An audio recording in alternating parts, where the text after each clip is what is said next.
और इससे लोग बौखलाए हुए हैं। भाजपा के नेताओं पर झूठे केस लादे जा रहे हैं। सत्ता जाने के डर से इन्होंने अपना झूठ का पिटारा निकाल दिया है। आप मुझे बताइए, इन्होंने जब तक नौकरी नहीं तब तक बेरोजगारी भत्ता का वादा किया था। कितने बेरोजगार युवाओं को बेरोजगारी का भत्ता मिला? मिला क्या? इन्होंने शहरी रोजगार योजना शुरू की। शहरों में रोजगार मिला क्या? उल्टे वो योजना ही 2 महीने में बंद हो गई। हालात ये है कि भर्ती परीक्षाओं के नाम पर राज्य में 15 से ज्यादा युवाओं की जान तक चली गई। 15 नौजवान, उस मां के लाडले, उस बहन के भाई, इस सरकार की गलत व्यवस्था के कारण अपनी जान गंवा बैठे। प्रदेश सरकार संवेदनशील होने की जगह जख्मों को कुरेदने में लगी है।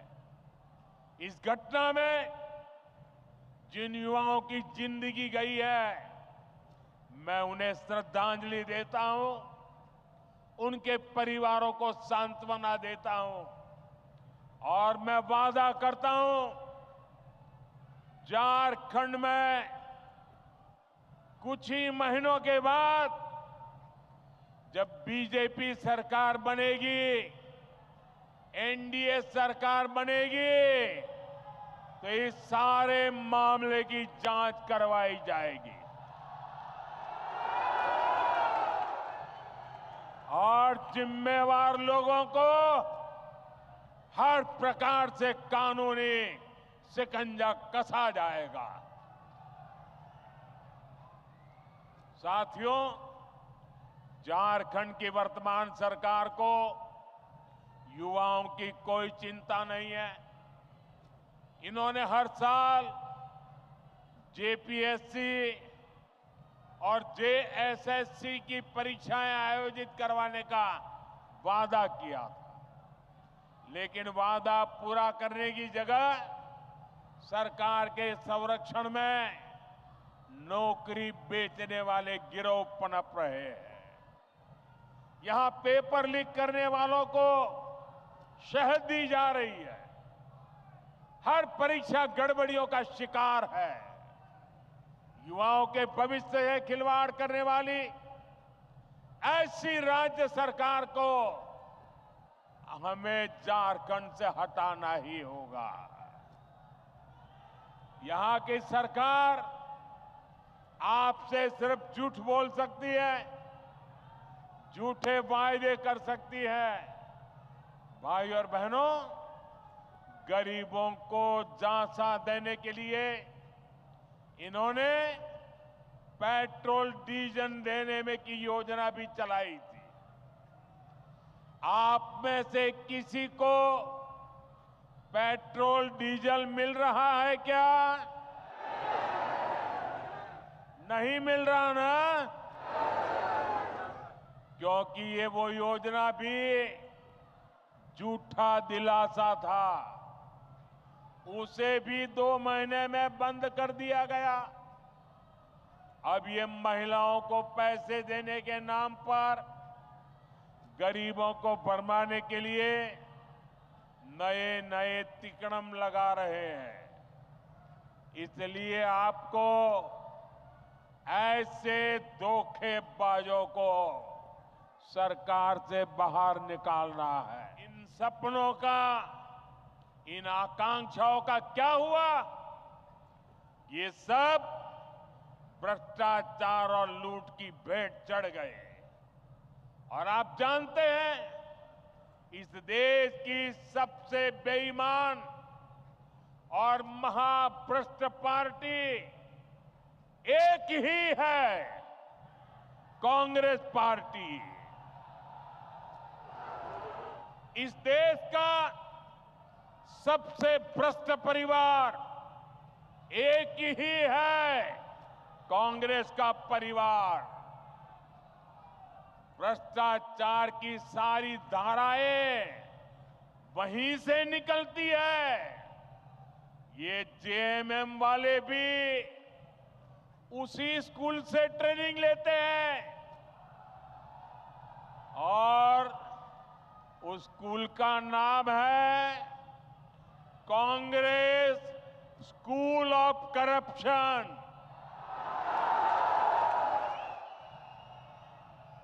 झारखंड मुक्ति मोर्चा ने 5 साल में केवल एक ही काम किया है, झारखंड की लूट और चारों तरफ भ्रष्टाचार। जेएमएम सरकार ने जल, जंगल, जमीन सब में भ्रष्टाचार किया।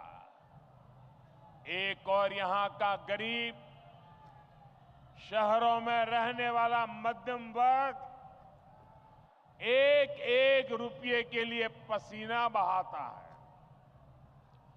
दूसरी ओर इस सरकार के मंत्री और इनके सांसद के ठिकानों से, उनके नौकरों के अड्डे से सैकड़ों करोड़ कैश बरामद होता है।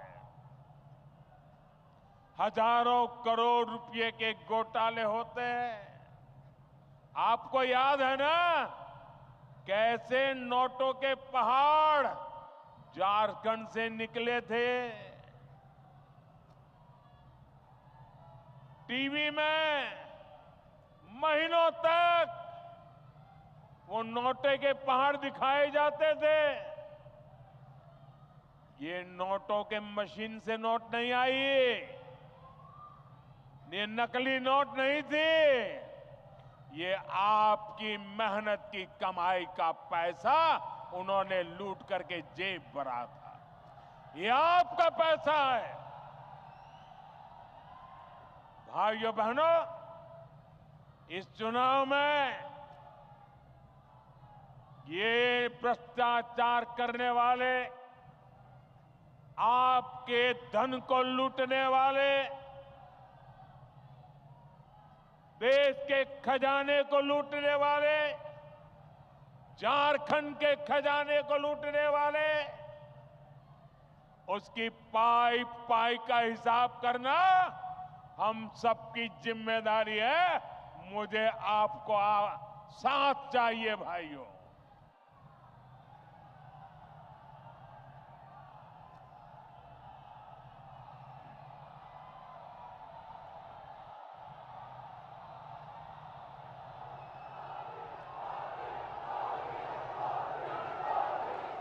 आज यहां राज्य सरकार के संरक्षण में झारखंड के खान, खनिज, बालू सबकी लूट हो रही है।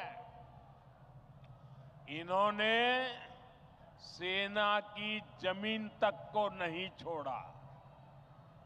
इन्होंने झारखंड के लोगों की जमीन को भी नहीं छोड़ा।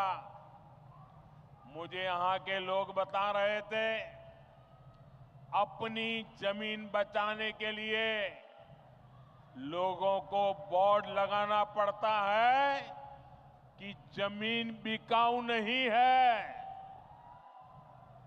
और ये हालत जमशेदपुर जैसे शहरों तक में है। देख करना और उन्हें पूरा करना ये केवल बीजेपी ही करती है। एक और हमारी सरकार है, हमने चुनाव में गरीबों को 3 करोड़ और पक्के मकान देने का वादा किया था। पिछले महीने इस सरकार ने इसको मंजूरी भी दे दी है। हमने 70 साल से अधिक उम्र के हर बुजुर्ग को मुफ्त इलाज की गारंटी दी थी। कुछ ही दिन पहले सरकार ने उस फैसले पर भी मोहर लगा दी है। हम हर घर तक जल पहुंचा रहे हैं। हम लगातार छोटे किसानों को पीएम किसान सम्मान निधि दे रहे हैं। लेकिन भाइयों बहनों, आपको याद होगा, ढेर सारी घोषणाएं कांग्रेस पार्टी ने भी की थी। कांग्रेस ने पिछले लोकसभा चुनाव में युवाओं और महिलाओं को 1-1 लाख रुपए देने का वादा किया था। लेकिन जब महिलाएं ये पैसा मांगने कांग्रेस दफ्तर पर गई तो महिलाओं को अपमानित किया गया। जहां जहां कांग्रेस की सरकारें हैं, वहां वहां ऐसे झूठ की दुकान, ऐसे ही झूठ की दुकान खोली जा रही है। साथियों, जेएमएम वाले भी जब जब कुछ देने की बात करें तो सावधान हो जाइए, क्योंकि जेएमएम को भी ये ट्रेनिंग कांग्रेस से ही मिली है। जब भी ये कुछ देने की बात करेंगे तो आपकी जेब पर डाका डालेंगे। मैया सम्मान योजना के नाम पर महिलाओं से 300-300 रुपए मांगे जा रहे हैं। अबुआ आवास के नाम पर 25,000 रुपए तक की वसूली हो रही है। केंद्र सरकार की योजनाओं में भी जहां इन्हें मौका मिल रहा है, ये पिछले दरवाजे से लाभार्थियों को गुमराह करके उनसे भी वसूली कर रहे हैं। म्यूटेशन और नाम सुधार जैसे काम करने वाले के लिए 5-5 हजार देने पड़ते हैं। मैं आपसे पूछता हूं, जनता को लूटना ही जिनका पेशा हो, वो आपको कभी भी कुछ देंगे क्या? ये जवाब देने का मौका आपको आने वाले चुनाव में मिलेगा।